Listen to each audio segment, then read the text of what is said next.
السلام عليكم واهلا بيكم في حلقه جديده من دوري ابطال الاكل على سبراي فود. والنهارده معانا دوري ابطال الرز بلبن. معانا كده 6 براندات. هندخل على طول في القرعه ومعانا 6 براندات، يعني دول اشهر براندات في اسكندريه والقاهره، بس في طبعا هنعمل جزء بارت 2 يبقى باقي المحلات اللي ما قدرناش نجيبها النهارده سواء في اسكندريه او في القاهره. فيلا بينا وندخل في القرعه على طول. هو في السريع يلا بينا. بدايه كده معانا 6 براندات زي ما قلت.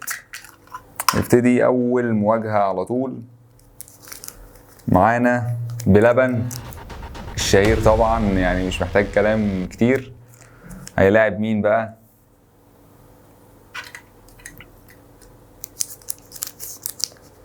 بلبن ضد الاصدقاء.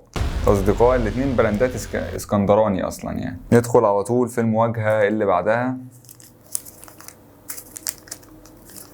الزراعة، وهتعرفوا ده بعد ما اخلص القرعة هنتكلم عليها بالظبط. عصير مكة طبعا براند اسكندراني شهير. اخر مواجهة انا عارفها. حلا قشطة في مواجهة ده شبيه بلبن بالظبط. هيلاعب جيلاتي عزة، 2 اسكندرانية بيضربوا في بعض. نفكركم بالمواجهات كده. اول مواجهة معانا بلبن هيواجه الاصدقاء. تاني مواجهة الزراعة هيواجه عصير مكة. تالت مواجهة المواجهة الأخيرة حلا قشطة هيواجه جيلاتي عزة.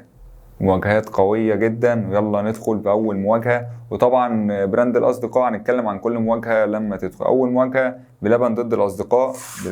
أدي الأصدقاء ونجيب بلبن. طبعا احنا جبنا رز بلبن سادة على قديمه. طبعا رز بلبن يعني نادرا كنا زمان بناكله كلنا في البيت، نادرا لما كنا بناكل رز بلبن بره، والمحلات اللي كانت بتعمل رز بلبن كانت قليله. وطبعا ما كانش فيه الحاجات اللي طالعه ترند جديد، صوصات والحاجات دي. ده على قديمه رز بلبن كلاسيك خالص من غير اي اضافات، ولا صوص نوتيلا ولا صوص بيستاشيو ولا الحاجات الغريبه دي. هي بالكتير مكسرات، كنا بنحط عليه مكسرات. بس احنا هنقارن النهارده رز بلبن ساده ومعانا مكسرات، ممكن نبقى نزودها كده نشوف. هنبتدي اول مواجهه معانا بلبن ضد الاصدقاء طبعا دي تقريبا مزرعه عامله سوبر ماركت، مجموعه متخصصه في منتجات الالبان وعندها سوبر ماركتات كتيره. وطبعا بلبن الشهير. ويلا نشوف وندخل في المواجهه الاولى. عنده اول حاجه بلبن، بسم الله.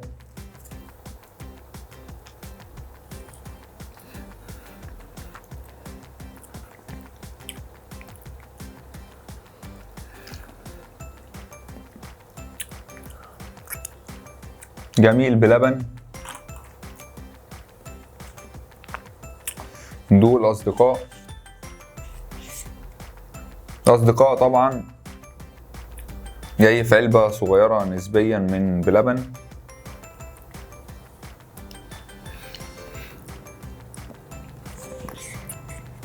ندوق معلقة تانية.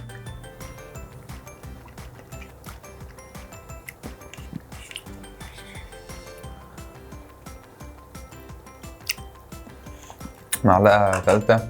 الاتنين جامدين بصراحة، بس هندخل في التقييم على طول. أول حاجة الخدمة والباكجينج. أول حاجة عندنا الخدمة والباكجينج، كل واحد هياخد واحد، والباكجينج نفس الفكرة. نيجي للسعر. سعر بلبن ب25 كويس، ياخد 3. وسعر الأصدقاء طبعا ب21 علبة، أصغر سنة بسيطة بس برضو تعتبر كبيرة. دي أكبر، في حاجة منها في أصغر منها، بس دي أكبر حاجة موجودة. هي أصغر سنة من بلبن، بس هتاخد برضو 3 21 جنيه، فرق 4 جنيه. تيست بقى بلبن هديله. طبعا انتوا عارفين التقييم بتاعنا من 11 كالعادة، عارفين في الحلقات اللي فاتت.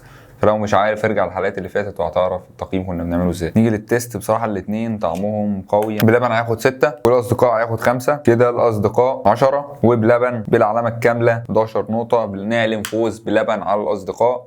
والاتنين بصراحه جامدين. يعني هو بلبن فاز بدرجه واحده، بس الاتنين جامدين وهي اسواق. وانا شايف بلبن مسكر اكتر سنه، بس الاتنين جامدين، يعني تنافس قوي جدا. ندخل في المواجهه اللي بعدها. المواجهه اللي بعدها مكه ضد الزراعة. مكة والزراعة طبعا. عصير مكة ده براند اسكندراني متخصص في العصاير والحاجات دي، دخل بقى يعمل رز بلبن ونفس الحاجات المنتجات اللي بيعملها بلبن والمحلات الحلويات، فعم بيعمل رز بلبن برضو ونفس الحاجات. وطبعا مدارس الزراعة اللي منتشرة في جمهورية مصر العربية تقدم طبعا منتجات الألبان، فقلنا نجيب ونجرب رز بلبن من عندهم. وده بالمناسبة أرخص رز بلبن موجود معانا في الحلقة. ده معانا بقى نشوفه. طبعا الرز بلبن ده أرخص رز بلبن ب 15 جنيه الطبق، بس طبعا مفيش خدمة ولا باكجينج ولا الحاجات دي. فهنشوف ونقيم ونبتدي. نقول بسم الله. نبتدي من عصير مكة. بسم الله.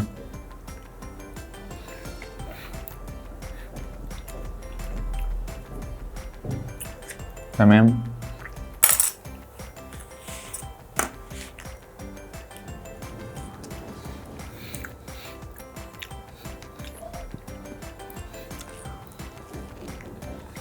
رز بلبن طبعا الزراعة أقرب رز بلبن لطعم البيت بالظبط، بس أنا بالنسبة لي رز بلبن بتاع البيت كان بيبقى جامد بصراحة، بالذات لما كان بيتحط عليه اللي هي مية الموز، اسمها نكهة الموز دي، كانت بتبقى جامدة خالص، أو جوز هند فبتبقى جامدة، وتحط عليه جوز هند وحاجات كده. وطبعا ممكن تحطه في الفرن ياخد وش، حاجة جامدة جدا يعني. ندخل في التقييم. أول حاجة الخدمة والباكجينج مكة هياخدها، أما الزراعة هديله بس الخدمة، الباكجينج مش هياخد حاجه. طبعا مفيش حاجه، هو جاي كده اصلا، وحتى الراجل ما ادانيش كيس ولا حاجه. السعر الزراعه هياخد 3، سعره كويس. عصير مكه هياخد 2، تيست عصير مكه هياخد 5، والزراعه هياخد 4. كده معانا عصير مكه ادي 9، ادي 8. نعلن فوز عصير مكه وخروج الزراعه.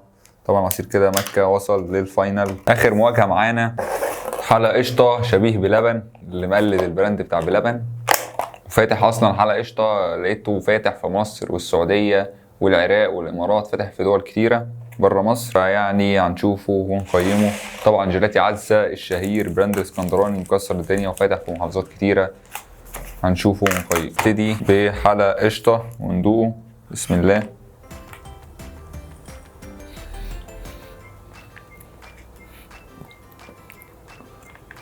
قريب من بلبن بالظبط، نفس الكرمشه ونفس الكريمية اللي في الطعم. نشوفه وندوقه. جيلاتي عزة.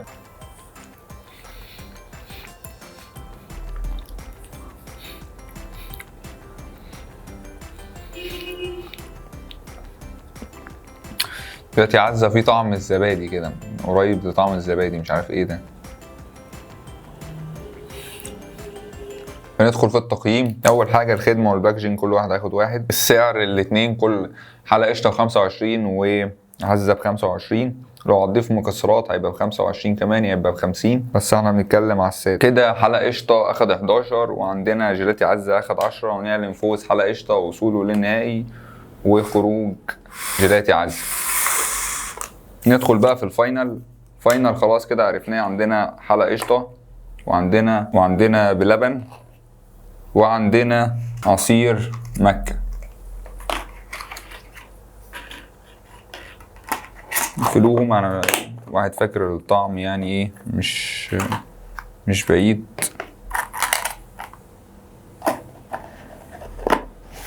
فبالنسبة لي المواجهة كده عندنا النهائي بلبن، حلقة قشطة وعصير مكة. اعلن فوز بلبن المركز الاول، المركز الثاني هديه الحلقة قشطة، والمركز الثالث هديه العصير مكة، ان هو اقل دسامة واقل كريمية في الرز بلبن والكرمشة قليلة، فهدي اديله المركز الثالث عصير مكة.